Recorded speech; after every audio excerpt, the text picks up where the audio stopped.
빌립보서 2장 12절에 보면은 이런 말씀이 있습니다. 항상 복종함으로 두렵고 떨림으로 너희 구원을 이루라. 이루라는 말은 완성해 가란 말입니다. 구원을 완성해 가라. 뭐함으로? 두렵고 떨림으로. 우리는 잘못된 생각이 뭐냐면은 한번 구원받았으면은 그걸로 끝이라고 생각합니다. 한번 믿으면 구원은 영원히 따놓은 당상이라고 생각합니다. 그랬으면 여러분 얼마나 좋겠습니까, 여러분? 그러나 성경은 그렇게 말하지 않습니다. 두렵고 떨림으로 너희 구원을 뭐하라? 이루어 가라. 한 번 구원이 영원한 구원이 아니란 말입니다. 믿은 다음에 많은 일들이 벌어진다는 겁니다. 히브리서 6장 4절부터 6절에도 보면 이건 한번 여러분 읽어보겠습니다. 히브리서 6장 4절부터 6절 시작. 한번 빛을 받고 하늘의 은사를 맛보고 성령에 참여한 바 되고 하나님의 선한 말씀과 내세의 능력을 맛보고도 타락한 자들은 다시 새롭게 하여 회개하게 할 수 없나니 이는 그들이 하나님의 아들을 다시 십자가에 못 박아 드러내놓고 욕되게 함이라. 한번 빛을 받았다, 이 말은 하나님의 영광의 빛이지요. 사울이 다메섹 도상에서 하나님의 영광의 빛을 체험했듯이 우리도 다 구원의 빛을 받은 자들입니다. 그 다음 은사를 맛보고, 이 말은 고린도전서 12장에 보면은 여러 가지 9가지 은사가 있지요. 그런 은사들을 다 체험하기도 하고, 그 다음에 성령에 참여한 바 됐다는 말은 성령의 임재와 성령의 역사 이런 거 다 체험했다는 말입니다. 그 다음 하나님의 선한 말씀을 맛보았다, 이런 말은 말씀도 알고 말씀의 능력도 알고 다 안다는 겁니다. 그 다음에 내세의 능력을 맛보았다는 말은 천국의 그 영광, 천국의 소망 다 맛보았다는 것입니다. 그러면 대단한 거 아닙니까? 그런데 이런 영광을 맛보고도 타락한 자들, 즉 믿음에서 낙오된 자들은 다시 새롭게 하여 회개시킬 수 없다. 무슨 말입니까? 다시 구원받을 길이 없다는 말입니다. 왜냐하면 이런 자들은 한번 구원의 빛을 받았기 때문에, 그러고도 떨어진 자들은 하나님의 아들을 다시 십자가에 못 박아 드러내놓고 욕되게 하는 자들이다. 우리 생각에는 이런 은혜를 맛보고도 다시 타락할 수 있겠나, 그렇게 생각할 수 있을지 모르지만은 놀랍게도 성경은 뭐라고 말을 하느냐? 복음의 빛을 받고 성령을 체험하고 은사를 맛보고 말씀도 알고 천국도 알고 그렇게 신앙생활 잘하는 사람도 얼마든지 그 구원의 대열에서 탈락할 수 있다고 말합니다.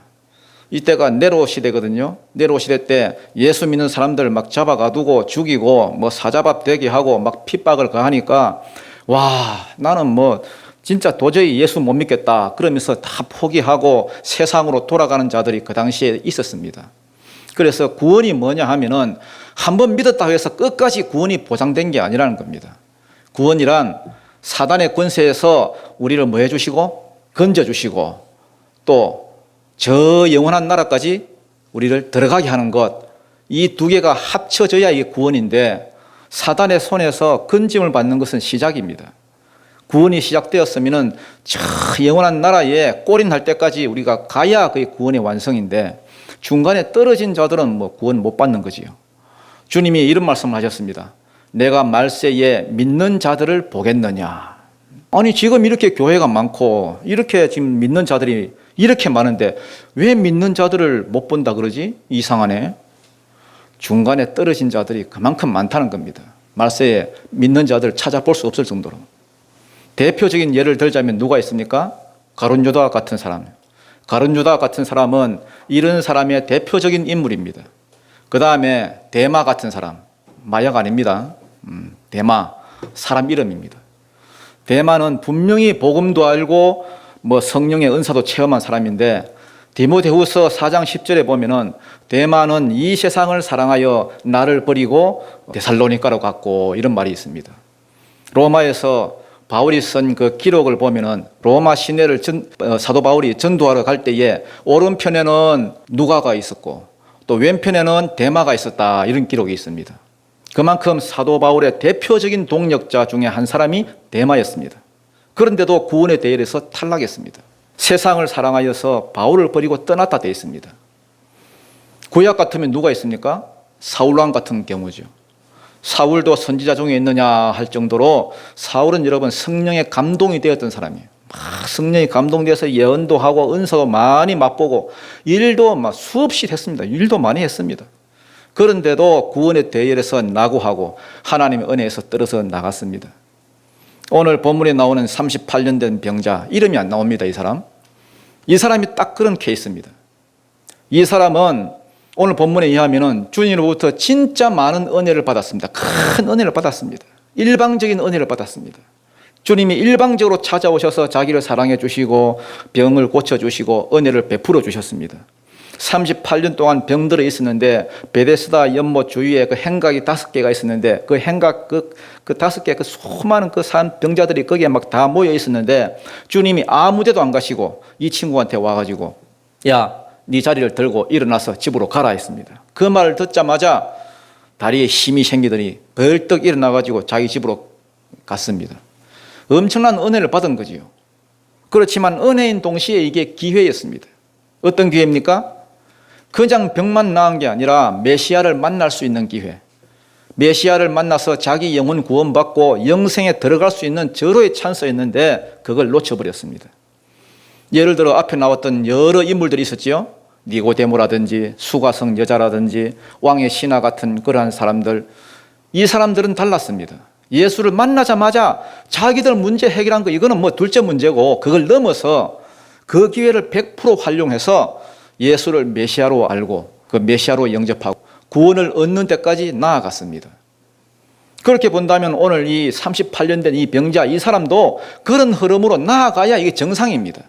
자기 병 고침받은 것 자체가 큰 기회였습니다.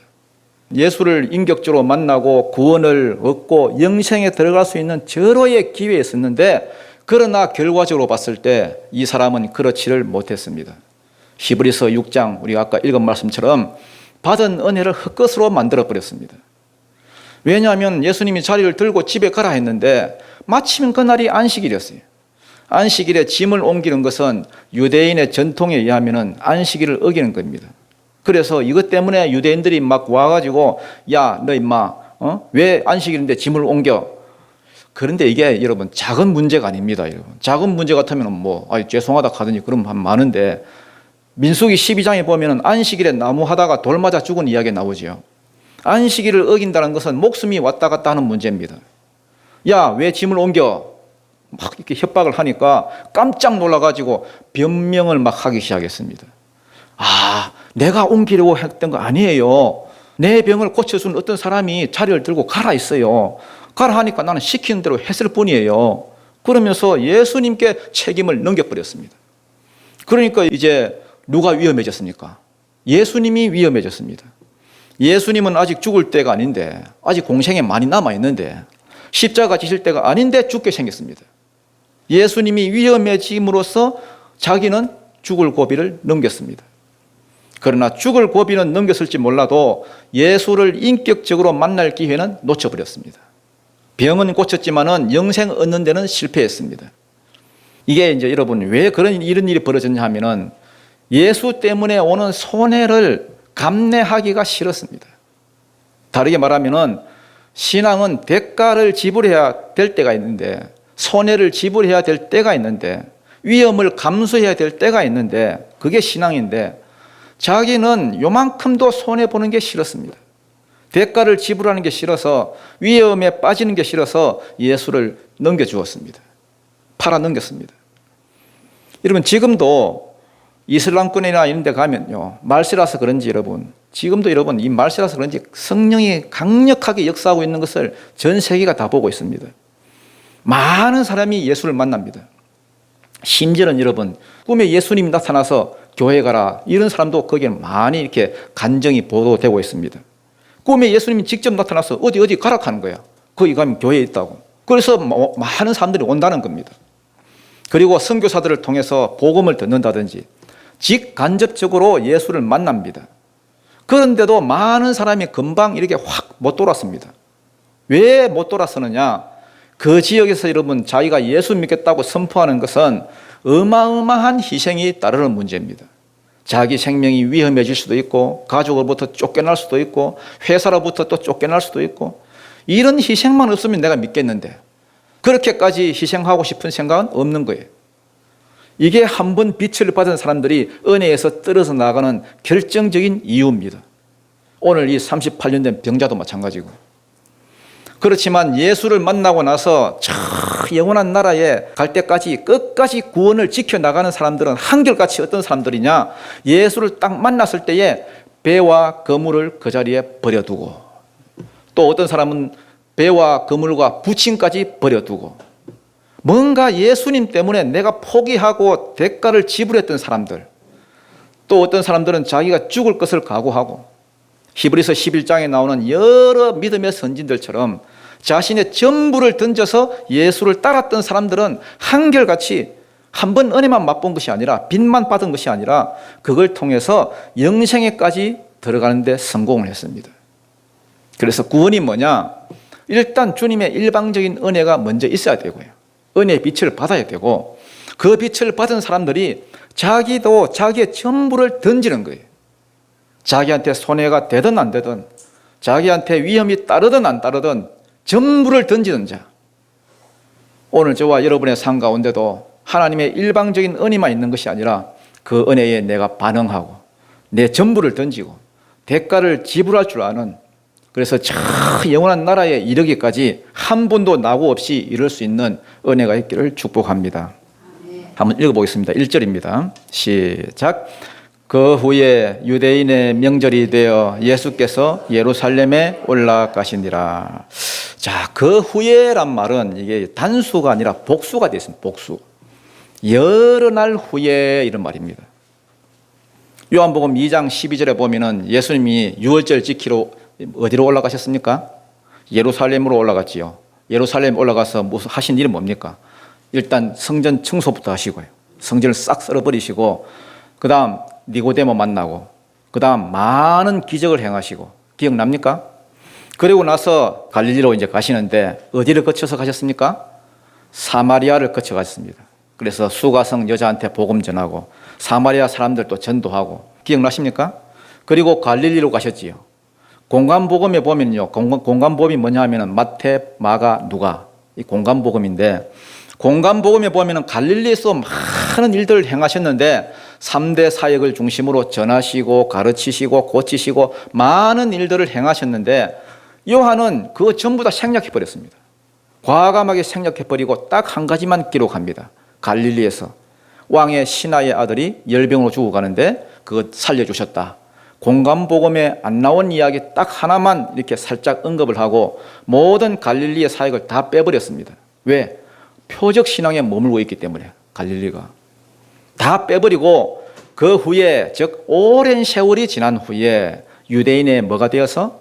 명절이 되어서 예수께서 예루살렘에 올라가셨다. 유대인이 예루살렘에 꼭 올라가야 할 명절은 3개밖에 없습니다. 유월절, 오순절, 초막절. 다른 명절은 뭐 가도 그만 안 가도 그만인데 이 3개의 명절은 반드시 올라가서 일주일 동안 하나님 앞에 절기를 지켜야 됩니다. 여기는 뭐 무슨 명절인지 지금 안 나와 있지만은 아마 지금 이게 유대인의 대표적인 명절인 걸 봐서 유월절이라고 생각이 됩니다. 이 장에서 한번 6월절에 한번 올라가셨기 때문에 중간에 1년 정도 이렇게 지나서 갈릴리 사역은 다 빼버리고 생략해버리고 두 번째 이제 6월절이 왔습니다. 그래서 예루살렘에 지금 올라가는 거예요. 2절, 3절 한번 읽어보겠습니다. 올라갔더니 어떤 일이 벌어졌는가? 시작. 예루살렘에 있는 양문 곁에 히브리 말로 베데스라 하는 못이 있는데 거기 행각 5이 있고 그 안에 많은 병자, 맹인, 다리 저는 사람, 혈기 마른 사람들이 누워 물의 움직임을 기다리니. 예루살렘은 큰 성이기 때문에 그 외부에서 성 안으로 들어오는 그 문들도 많습니다, 여러분. 그 옛날 우리 한양에도 성으로 들어가는 문들이 여러 있었지요. 뭐 남대문, 서대문, 동대문, 뭐 서소문, 요거 4개를 큰 문이다 해서 4대문이에요. 4대문. 그 외에 또 4개의 작은 문들이 있어요. 사소문이 있습니다.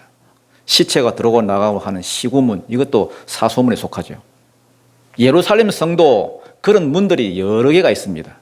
물고기가 들어오던 어문을 이렇게 비롯해서 또 말들이 지나다니던 마문, 그 다음에 골짜기 문, 뭐 동문, 그 다음에 샘문, 뭐 미문, 뭐 이렇게 뭐 여러 개가 있었습니다.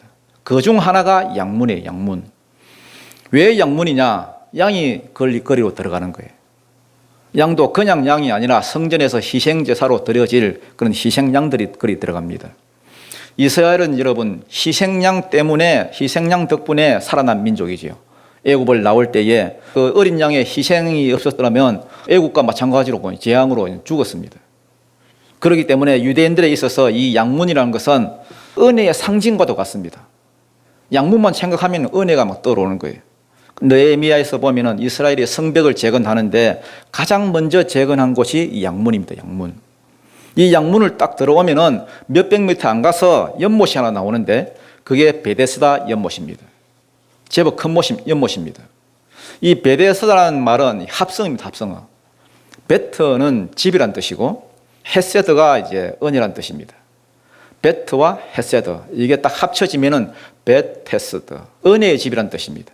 그러니까 은혜의 문인 이 양문 곁에 은혜의 집 베데스다 연못이 있는 거예요. 은혜와 은혜가 이렇게 따블이 돼가지고 은혜가 막 부어지는 그런 자리라고 보시면 되겠습니다. 거기 보면은 행각이 있는데 우리나라로 치면 정자 같은 곳이죠. 정자. 옛날 사또들이 부으라 마시다 뭐 하는 거 정자 있잖아요. 이렇게. 그런 행각 5이 연못 주위에 이렇게 있었다는 거예요. 그 행각 안에 수많은 병자들이 거기에 막 이렇게 있는 거예요. 거기 보면은 맹인, 다리 저는 사람, 혈기 마른 사람, 요즘으로 치면은 혈기 마른 사람이 중풍병자겠지요. 이런 사람들이 막 누워 있습니다. 누워서 뭘 기다리고 있느냐?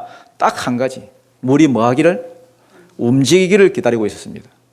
평소에는 가만히 있다가 한 번씩 움직일 때가 있다는 거예요. 4절, 5절 한번 읽어보겠습니다. 시작. 이는 천사가 가끔 못에 내려와 물을 움직이게 하는데 움직인 후에 먼저 들어가는 자는 어떤 병에 걸렸든지 낫게 되미르라. 거기 38배 되는 병자가 있더라. 자, 이게 무슨 간헐천 같은데요. 천사가 못에 내려오면 물이 움직인다는 겁니다. 딱 물이 움직인 후에 먼저 뛰어드는 사람 1등으로 들어가면 하면은 어떤 병에 걸리든지 다 낫는다. 2등은 안 돼.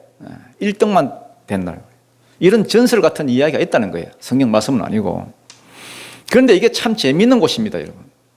장소 이름은 뭔데? 베데스다. 은혜의 집인데 이 은혜의 집에 누워가지고 뭐만 쳐다보고 있습니까? 물이 움직이나 안 움직이나? 그것만 쳐다보고 있는 거예요. 쳐다보면서 첫 번째로 드는 생각이 뭐겠습니까? 언제 물이 움직이나? 두 번째 생각, 물이 움직일 때 어떻게 내가 1등으로 뛰어들겠나? 이런 생각만 가지고 다들 눈치를 보고 있는 거예요. 제가 볼 때 이 사람들은 여기하고 참 안 어울리는 사람들입니다, 여러분. 왜 안 어울리느냐? 은혜의 집에 누워서 행위로 구원받으려고 하는 거예요. 은혜의 집에 앉아서 행위를 의지하는 사람들입니다. 그러니까 어떤 일이 벌어지느냐? 결과적으로 집은 은혜의 집인데 은혜가 하나도 없어. 은혜 대신 잔인함만 남아있는 거예요. 우리 교회가 이런 곳이 되면 안 되겠죠? 가끔 물이 동하는데 언제 될지도 모르고 간다 하더라도 1등으로 될지도 모르고 뭐 희망 고문이죠. 희망 고문. 이게 세상의 원리 아닙니까? 사방이 경쟁자들이고 사방이 적들이고 물이 움직이는 순간 남 밟고 일어서야 되고요. 순식간에 여러분 같이 이야기하던 그 친구들이 여러분 경쟁자가 되어버리고 우리나라 교육 시스템 보십시오. 여러분. 스카이캐슬 줄 쫙 세워놓고 여러분 경쟁시키고 남을 밟아야 일어서 설 수 있고 어디든 여러분 1등만 알아주고 강한 자만 살아남는 정글과도 같은 이런 사회가 되어버렸습니다. 우리가 이러고 사는 이유가 뭡니까? 이것 말고는 사는 길이 없으니까 세상이 다 이러니까 세상이 이러면 미쳐 돌아갑니다. 여러분. 앞을 보고 뛰어야 되는데 다들 옆 사람만 보고 있어요. 옆 사람 뭐 하나. 여러분 옛날에 그 골드 러시라 해가지고 서부 개척 시대예요. 옛날에 골드 러시 금 있다 그러면은 막 우르르 몰려가고 이러고 그 다음에 주식 러시 주식이 돈 된다 그러면 우르르 몰려가고 이러고. 요즘은 뭡니까? 코인 러시 코인으로 돈 번다 그러면 우르르 몰려가고 이러고. 뭔 소리야? 그래도 이야기하는 거예요. 부동산이지 임마. 그래서 아파트 영끌 우르르 몰려가고 이러고. 그 지나고 나면 아무것도 아닌데 희망 고문인데. 그렇게 해서 여러분 돈 번 사람, 여러분 알차게 자신 가치 있게 산 사람, 여러분 나는 사람 누가 있어요? 여러분? 다 그래요 인생이. 이게 참 안타까운 게 여기가 은혜의 집이니까 누구라도 은혜만 구하면은 하나님 나에게 은혜를 베풀어 주십시오.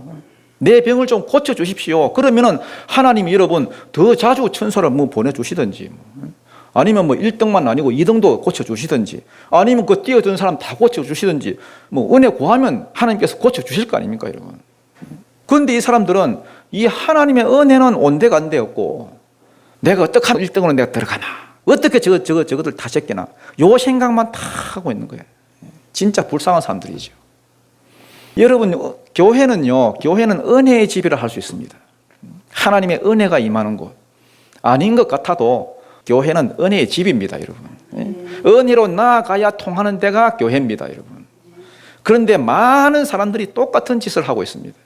은혜의 집에 와서 하나님의 은혜를 힘입어서 크고 작은 문제를 해결할 생각을 해야 되는데 하나님 찾지 않아요.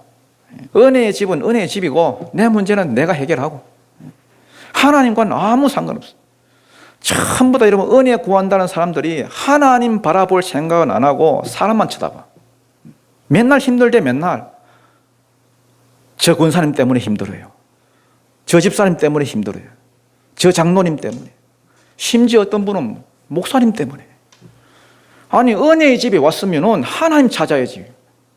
왜 전부 다 사람만. 아니 사람 보면서 사람이 힘들대. 저는 한 번도 저는 내가 지금 하나님과의 이 관계에 문제가 있어요. 하나님이 안 느껴져요. 하나님과 어떻게 하면 관계를 회복할 수 있어요. 이런 사람 한 번도 못 봤어요. 하나님은 관심 없고 전부 다 사람 때문에. 누구 때문에 교회 못 나온다 하더라. 누구 때문에 은혜가 안 된다. 여러분 교회 왜 나와요? 예수 왜 믿어요? 사람 보러 나와요? 사람 봐서 뭐 하려고? 사람 보면 볼수록 그 실망만 가득하고 시험만 되고. 아니, 하나님 바라봐야지 하나님을. 은혜 주시는 분이 하나님인데 은혜 주시는 분을 찾아야지. 왜 시험 주는 사람을 바라봐? 이사야서 30장 18절에 보면 기억나지요? 거기 보면 하나님은 뭐 하신다? 기다리신다. 뭐 하시기 위해서? 은혜 베풀기 위해서 기다리신다. 19절에 보니까 언제 은혜를 베푸시느냐? 너희가 부르짖을 때. 주야 불쌍히 여겨 주옵소서. 은혜 좀 베풀어 주옵소서. 부르짖을 때에 하나님이 은혜를 주신다. 이렇게 되어 있습니다. 하나님은 작정을 하신 분입니다 여러분. 뭐 하기로? 기도할 때에 내가 은혜를 베풀겠다. 그냥 은혜도 베풀 줄 수 있는데 내가 기도할 때에. 이게 하나님의 이게 마음입니다 여러분. 그런데 어떻게 은혜를 구하는 사람들이 어떻게 하면 내가 1등으로 빠질까? 어떻게 하면 저 사람을 제낄까? 막 이런 은혜의 집에 앉아서 자기 행위로 구원받으려고 하니까 38년을 거기 앉아 있는데 아직도 그러고 있는 거 아직도. 38년이 지나도 맨날 제자리. 여러분 교회도 마찬가지입니다 여러분. 은혜의 집에 와서 사람만 보고 가니 뭐가 변화가 되겠습니까? 10년 믿은 사람이나 20년 믿은 사람이나 30년 믿은 사람이나 태어나면서부터 믿은 사람이나 아니면 예수 처음 나온 사람이라 난 구분을 못하겠어요. 똑같아. 하나도 차이가 안 나요. 참 그것도 기적인데 어떻게 똑같아. 저번 주 똑같고 이번 주 똑같고 다음 주도 똑같을 거예요. 몇 년을 믿든 똑같다 그러면 여러분 왜 예수 믿습니까 여러분? 38년 동안 거르고 있는 거예요. 그런데 6절부터 놀라운 은혜가 임합니다. 6절 한번 읽어보겠습니다. 시작. 예수께서 그 누운 것을 보시고 병이 벌써 오래된 줄 아시고 이르시되 네가 낫고자 하느냐. 여기 보면 주가 누구예요? 예수님이지요. 예수님. 예수께서 보거든요. 예수께서. 그 다음 동사는 뭡니까? 동사. 동사는 세 개지요. 세 개. 세 개 다 뭡니까? 보시고 아시고 이르시고. 보시고 아시고 뭔가 말씀했다는 거예요. 이 다른 말로 말하면 뭐라 그럽니까 이걸? 은혜라 그럽니다. 은혜. 은혜의 주인이신 예수님이 은혜의 집을 방문하신 거예요. 오라고 안 했습니다. 이 사람은 그럴 힘도 없었고 그럴 믿음도 없었고 요청도 안 했습니다. 여러분. 어떻게 하면 1등으로 빠질까? 뛰지도 못할 놈이 내 행위로 구원받나? 이 생각밖에 없습니다. 총체적 절망 가운데 그냥 들어 누워 있었습니다.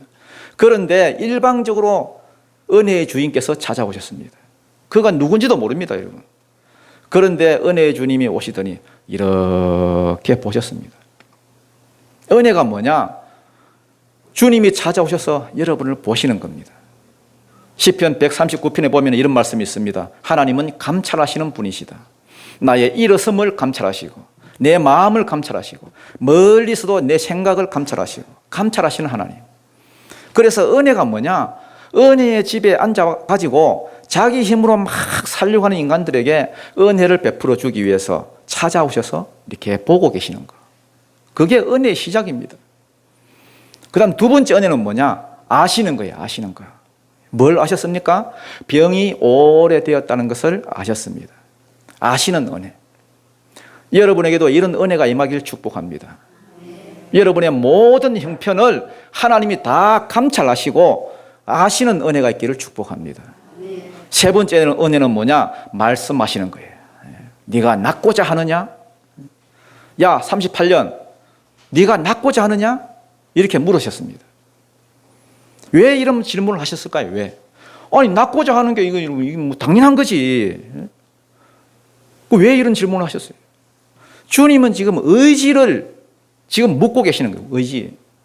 네가 진짜 낫고자 하느냐? 왜? 이 사람은 지금요 38년이나 누워 있었기 때문에 이게 자기의 현실이 되어버렸어요. 이게 이제 여러분 체질이 되어 있는 거예요. 낫겠다고는 해서 와 있는데 나는 절대 못 낫는다 이런 확신을 가지고 있습니다. 그러니까 묻는 거예요. 과연 네가 낫고자 하느냐? 여러분 어떻습니까? 여기 38년 된 병자처럼 그저 뭐 습관처럼 교회에 나오고 습관처럼 예배하고 아니 뭐 때문에 뭐 교회에 나오는지 몰라. 그럼 나와서 뭐 사람들만 쳐다보고 가고 주님은 찾을 생각도 안 하고. 만약에 주님이 물으신다면은 여러분에게 네가 과연 구원받기를 원하느냐? 네가 정말 천국 가기를 원하느냐? 네가 정말 낫기를 원하느냐? 여러분 어떤 대답을 하시겠어요? 여러분 정말 천국 가기를 원하십니까? 정말 낫기를 원하십니까? 여러분 보십시오. 여러분 38년 동안 병들어 있었는데 몸만 병들어 있는 게 아니라 마음까지 다 병들었어요. 예수님이 오셔서 네가 낫고자 하느냐? 물어보는데 그럼 이 병자는 뭐라고 대답해야 됩니까? 여러분 네 그래야 돼요. 네. 네.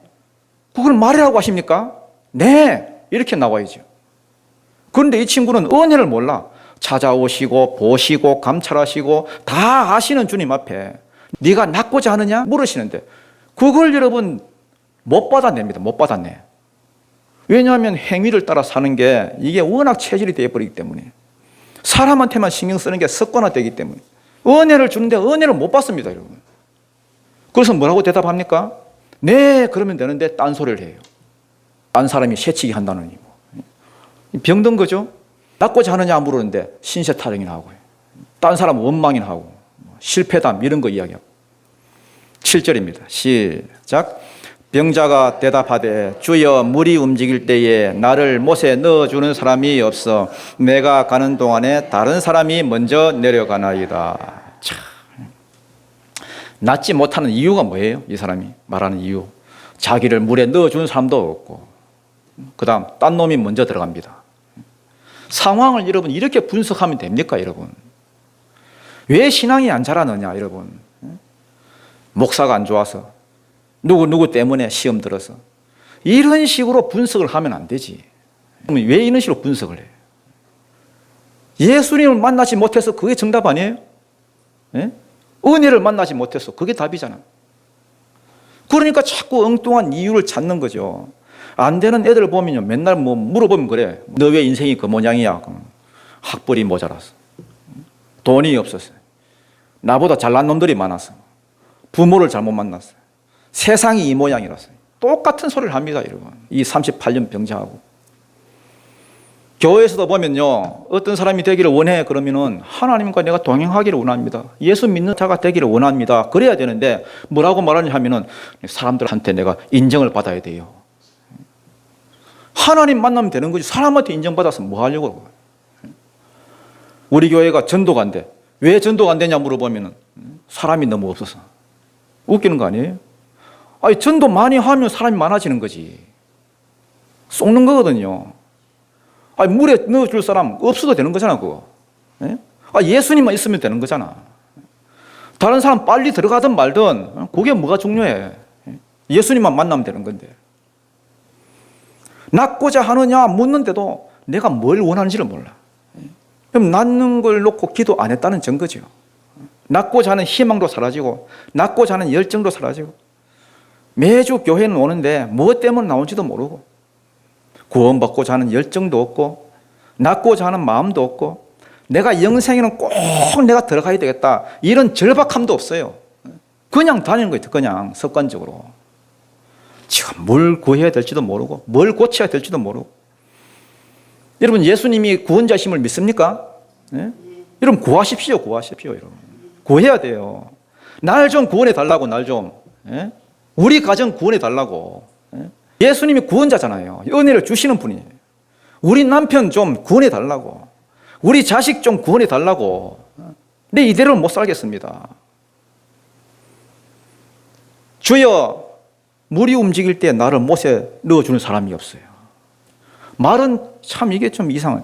말은 주여 해놓고 주여 해놓고 사람 탓하고 있고 나는 가족도 없고 나를 못에 넣어주는 사람도 없고 내가 가는 동안 가긴 뭐 어떻게 합니까? 이러고 누워있는데 다른 사람이 먼저 가나이다.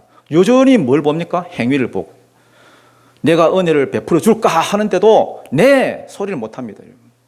언제 기도를 해본 적이 있어야 내 소리가 나오지. 기도도 그렇습니다, 여러분. 평소에 기도를 해서 문제를 해결해 본 적이 있어야지 나중에 여러분 더 큰 어려움이 올 때도 내가 기도해서 여러분 그것을 응답을 받아 챙기지.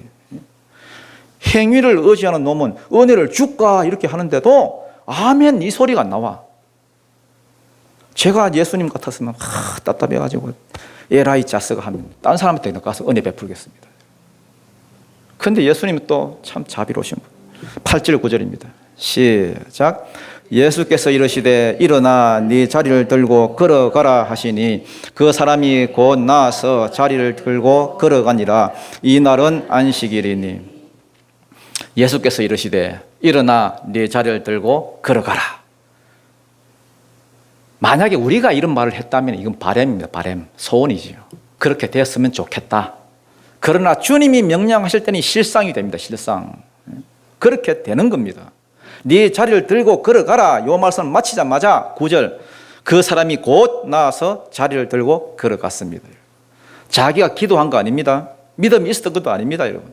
여전히 자기는 1등으로 들어가야지 요 생각뿐이밖에 없는데 주님이 일방적으로 일어나 가라 은혜를 베풀어 주셨습니다. 그랬더니 그 자리에서 그 사람이 벌떡 일어났습니다.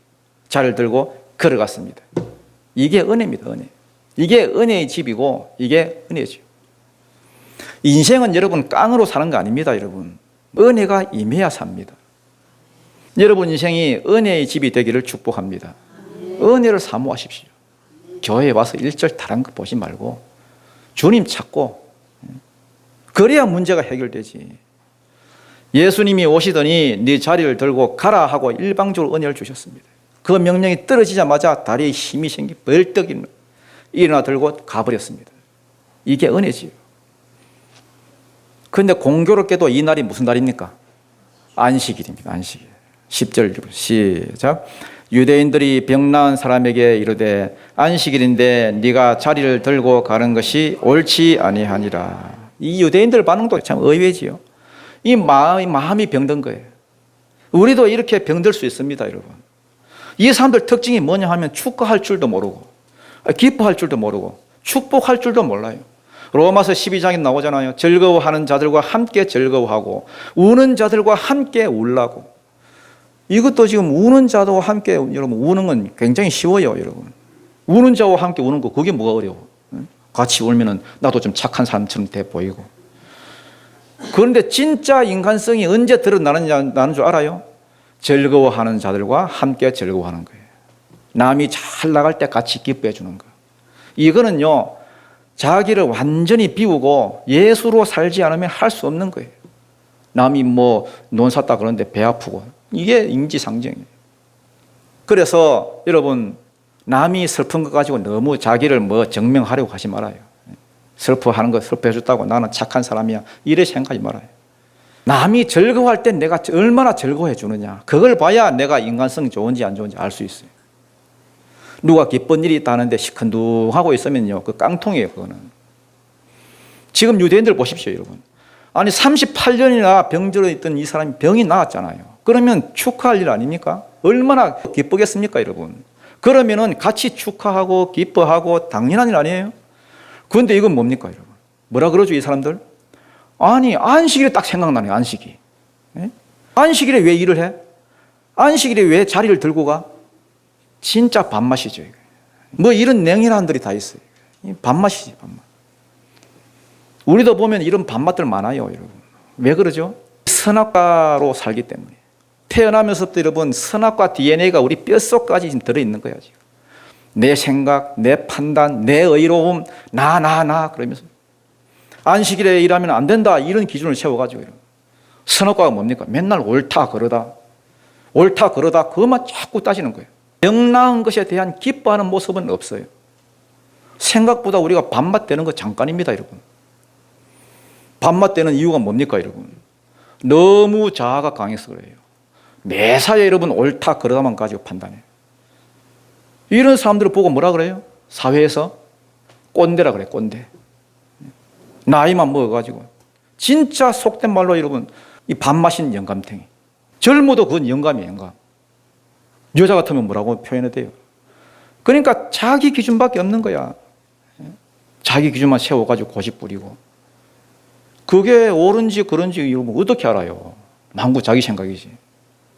젊은 애들 뭐 머리 염색하고 오면은 왜 그렇게 해서 왔어? 막 야단만 치고. 자기는 염색하면서. 성경에 여러분 염색하면 된다 안 된다 그런 말이 어디 있어? 옳고 그러면 문제가 아니라 선호도의 문제인데. 구원과 관계된 일 아니면 뭐 그럴 수도 있지. 그래 이렇게 넘어가면 되는데 우리는 자꾸만 따져요. 우리가 살아가면서 너무 주관이 강해. 예수님 말씀 딱 듣고 난 다음에 순종을 해야 되는데 판단을 해. 설교를 딱 듣고 이게 하나님 말씀이구나 그러면 순종을 해야 되는데 판단을 해. 요거는 새겨들을까? 요거는 안 새겨들어도 될까? 내 뜻에 맞는 건 아멘, 내 뜻에 안 맞는 건 노멘. 그러면 망해요. 그래서 최고의 원수는 마귀 아닙니다, 여러분. 마귀가 무슨 최고의 원수예요? 최고의 원수는 나입니다, 나. 여러분 자신이라고 해요. 내 뜻, 내 생각, 내 기준 이거 꺾지 않으면 구원 없습니다. 내가 죽지 않는데 무슨 구원? 내가 죽지 않는데 무슨 천국? 천국은 하나님이 왕되는 곳인데. 천국 없어요, 그런 사람은. 그러니까 이놈의 내가 원수예요, 내가. 고집이 세다고 해야 될지 마음이 강팍하다고 할지 말씀을 안 들어.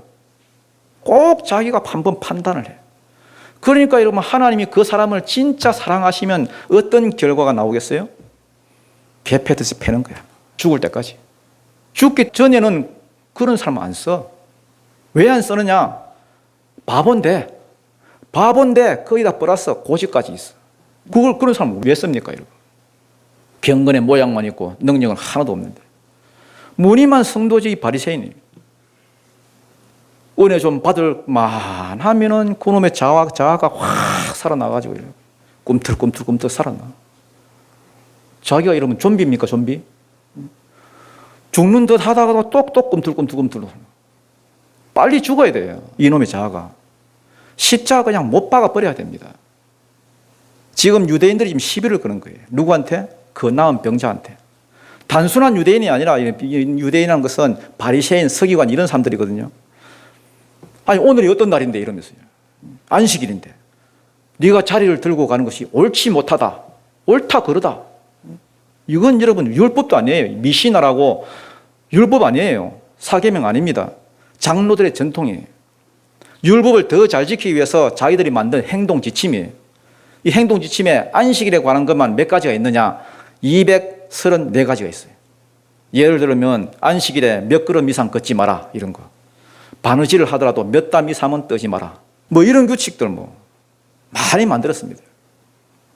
거기에 뭐가 있느냐 하면 안식일에 짐을 옮기지 마라. 그러니까 유대인들 자기들이 볼 때는 이걸 어겼다는 거예요. 유대인들이 야, 너 왜 안식일을 어겼냐? 이러니까 이 사람이 가만히 생각해 보니까 아, 이 작은 문제가 아니에요. 자기 죽을 수도 있어요. 11절입니다. 시작. 대답하되 나를 낫게 한 그가 다리를 들고 걸어가라 하더라 하니, 이 사람이 이제 자기가 살려고 하니까 핑계를 누구한테 대느냐? 예수님한테 대는 거예요. 나는 자리 들고 간 마음이 아예 없었어요. 어떤 사람이 나한테 그렇게 시켰어요. 예수님한테 뒤집으시면 그 덕분에 자기는 살았습니다. 그러니까 이제 관심사가 누구한테 가느냐? 예수께로 옮아갔습니다. 12절 13절 시작. 그들이 묻되 너에게 자리를 들고 걸어가라 한 사람이 누구냐 하되 고침을 받은 사람은 그가 누구인지 알지 못하니 이는 거기 사람이 많음으로 예수께서 이미 피하셨습니다. 자, 이제 관심사가 누가 되어졌습니까? 장로의 전통에 도전하고 미시나를 어긴 범인이 누가 되었어요? 예수님이 되었어요. 너를 고친 자가 누구냐? 그러니까 모르겠는데요. 이 사람은 예수가 누군지도 몰랐고 알려고 하지도 않습니다. 그냥 자기 병 나은 거 그게 중요하고 그게 좋은 거예요. 예수가 누군지 모르는 거예요. 알 필요도 없고. 또 한 가지, 예수님이 그 자리를 피하셨습니다. 왜 자리를 피하셨느냐? 만약에 거기에 계속 계셨으면 수많은 그 병자들, 그 많은 우글거리는 그 선조 다 모여들었을 거고 그거 다 고쳐주다 보면은요 돌에 맞습니다. 여러분. 죽어야 할 때가 있는데 공생에 해보지도 못하고 죽는 거예요. 그러면 하나님 뜻이 안 이루어집니다. 그래서 이 상황을 피하기 위해서 예수님이 딱 한 사람 딱 고치고 피하셨습니다. 14절입니다. 시작. 그 후에 예수께서 성전에서 그 사람을 만나 이르시되 보라, 네가 나았으니 더 심한 것이 생기지 않게 다시는 죄를 범하지 말라 하시니, 여기 그 후에는 아까 처음 나왔던 그 후에랑 또 다릅니다. 단수예요. 단수. 이거는 여러 날 후가 아니라 딱 그 사건 직후 이런 말입니다. 그 후에 예수께서 성전에서 그 사람을 만나 이르시되, 성전에서 예수님이 또 만나 주셨어요. 그 병자를. 이런 은혜가 어디 있습니까, 여러분? 만나 주셔서 뭐라고 말하느냐? 야야, 네가 나았으니 더 심한 것이 오기 전에 다시는 죄를 범하지 말라. 이 말씀을 보면은 이 병자가 38년 동안 이렇게 뻗어 있었던 이유가 뭡니까? 뭐 때문에? 죄 때문에. 여러분, 모든 질병이 다 죄의 결과가 아닙니다. 그러니까 그건 확실히 아셔야 됩니다. 그러나 이 사람 같은 경우에는 이 38년 동안 누워있었던 게 뭐 때문이었다? 죄 때문에. 주님이 더 심한 것이 생기지 않도록 죄를 짓지 마라 하시는 거 보니까 분명히 죄 때문입니다. 여러분, 죄는 많은 결과를 가지고 옵니다. 대표적인 결과가 하나님으로부터 멀어지게 만듭니다. 아담과 하와가 선악과를 따먹었을 때에 하나님과의 친밀함이 깨어져서 쫓겨났지요. 이사야서 59장에 보면 이런 말씀이 있습니다. 여호와의 소리 짧아서 너희를 못 구하는 것도 아니고 여호와의 귀가 둔하여서 듣지 못하는 것도 아니고 오직 너희 죄악이 너희와 너희 하나님 사이를 갈라놓았고 너희 죄가 그의 얼굴을 가리어서 너희에게서 듣지 아니하게 함이라. 그 다음 또 죄는 사단이 들어오는 통로입니다. 통로. 누가 들어오는? 귀신이 들어오는 통로가 됩니다. 에베소서 4장 26절에 보면은 분을 내어도 죄를 짓지 말며 해가 지도록 분을 품지 말고 마귀에게 틈을 주지 마라. 분내는 거하고 마귀에 틈 주는 거 무슨 상관이 있는데? 죄가 마귀를 끌고 들어온다는 거예요. 여러분, 자꾸 분노하는 사람들, 그 뒤에 보면 그 분노의 그 영이 이미 들어와 있어요. 그래서 분노를 넘어서 죄로 넘어가는 것이 마귀가 들어오는 통로가 된다는 거예요. 그러니까 여러분, 주님이 이 사람한테 뭐 하고 있습니까? 경고하고 있는 거예요. 무슨 경고를 하시느냐? 네 다 나았으니까 더 심한 것이 생기지 않도록 죄를 범하지 말라. 그럼 더 심한 것이 뭐겠습니까, 여러분? 더 심한 게 39년 아픈 거? 아니에요, 여러분. 제 생각에는 지옥이라고 생각합니다. 죽어서 어디 가는 거? 지옥 가는 거. 네 영혼의 구원을 생각하라는 거예요. 더 심한 것이 생기기 전에 그 죄에서 벗어나라는 겁니다. 이거 여러분, 어떻게 해야 여기서 벗어날 수 있습니까? 메시아이신 예수님을 영접하는 거예요. 성령을 받는 거예요. 성령을 받을 때만 우리가 유일하게 말씀대로 살 수 있고 죄에서 벗어날 수 있습니다. 왜 예수님이 하필 다른 좋은 말 놔두고 이 말씀을 하셨을까요? 예수님은 벌써 아시는 거예요. 이 사람이 병은 나았지만은 자기의 위기 상황을 벗어나기 위해서 모든 죄를 나한테 넘길 것이다. 그러니 더 심한 것이 오기 전에 빨리 메시아를 영접하고 성령을 받으라. 그러고 나니까 이 말씀이 떨어지니까 이 사람이요, 갈등이 생겼어. 기로에 서게 되었습니다. 기로. 사랑의 기로에 서서니잖아요. 어떤 기로? 내가 예수님께 붙어야 되나? 아니면 딸랑딸랑 해가지고 바리새인들한테 붙어야 되나? 내가 살아야 되나? 어떻게 해야 되나? 이런 기로에 서게 되었습니다. 신앙생활을 하다 보면 늘 우리가 이런 기로에 서게 됩니다, 여러분. 늘 서게 돼. 오늘 날씨도 좋은데 이 교회에 가 마라. 가 마라. 어떻게 하지? 여러분 같으면 어디에 붙겠습니까? 바리새인한테 붙겠어요? 예수한테 붙겠어요? 이 사람은요, 미련도 없이 바리새인들한테 쫓아갔습니다. 자신의 곤란한 상황을 빠져나오고자 그 모든 책임을 고의로 예수님께 그냥 돌려버렸습니다. 15절입니다. 시작. 그 사람이 유대인들에게 가서 자기를 고친 이는 예수라 하니라. 예수의 정체를 알자마자 성전에 와서 가르쳐 줬잖아요. 내가 너를 고쳤다. 알자마자 유대인들에게 가서, 유대인들은 그냥 유대인들이 아니라 했죠. 바리새인과 서기관들. 이런 사람들을 바로 가가지고 그대로 보고해 버렸습니다. 나 일으키고 나 고친 사람 저 양반이라고. 저 예수라는 사람이라고. 조금 전에는 몰랐는데 방금 알았다고. 성전에서 내가 만났다고. 뭐 예수라고 뭐 쫓아가서 막 그냥 고자질 했습니다. 왜? 왜 그렇겠어요? 살랐고. 전에 병으로 누워있을 때는 이런 살려는 의지가 그렇게 강하지 않았습니다. 왜? 38년 동안 누워있으나 39년 누워있으나 어차피 누워있는 인생 뭐 사나 죽으나 별 차이 없으니까. 그런데 여러분 이제 막 살았다고 생각하니까 이 목숨이 너무 아까운 거예요. 너무 소중한 거예요. 그러니까 예수를 고발해 버렸습니다. 저 사람이 시켰다고. 16절입니다. 시작. 그러므로 안식일에 이러한 일을 행하신다 하여 유대인들이 예수를 박해하게 된지라. 예수를 박해한다는 말은 이 38년 병자한테는 뭐가 됩니까? 예? 면제됐다는 거예요. 죄가. 모든 죄와 미움들이 누구한테 넘어갔느냐? 예수께로 넘어갔습니다. 38년 병자는 완전히 해방됐죠. 룰루랄라 하면서 바리새인들에 의해서 완전히 벗어났습니다. 이제 초점은 완전히 이제 예수 죽이는 대로 다 가는 거예요. 약삭 빠르지요, 이 사람. 그러나 이 사람이 몰랐던 게 하나 있습니다. 평생에 한번 올까 말까 한 엄청난 기회를 놓쳐버렸습니다. 자기 병 나은 것 진짜 큰 은혜지요. 왜? 이 땅에서 건강하게 사는 것도 중요하기 때문에. 그러나 예수님은 이 사람이 더 깊은 은혜로 들어가기를 원하셨습니다. 무슨 은혜요? 예수를 메시아로 만나고 메시아로 영접하고 죄사함 받고 죄를 이기고 살다가 영생에 들어가는 것. 그걸 원하셨지 지옥에 가기를 원하지 않았습니다. 은혜를 취할 기회를 주셨는데 이 사람은 그 기회를 차버렸어요. 왜?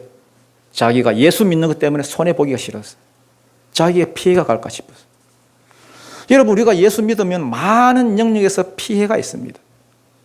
사실은 피해가 있어요. 왜냐하면 예수 믿는 것 때문에 많은 것을 포기해야 될 때가 있습니다, 여러분. 이렇게 여러분이 오셨는데 그 아까운 시간 포기해야 되고요.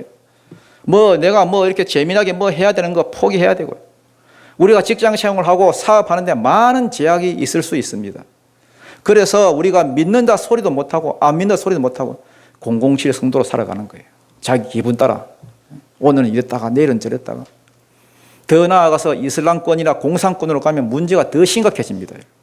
예수 때문에 목숨이 왔다 갔다 하는 수가 있습니다.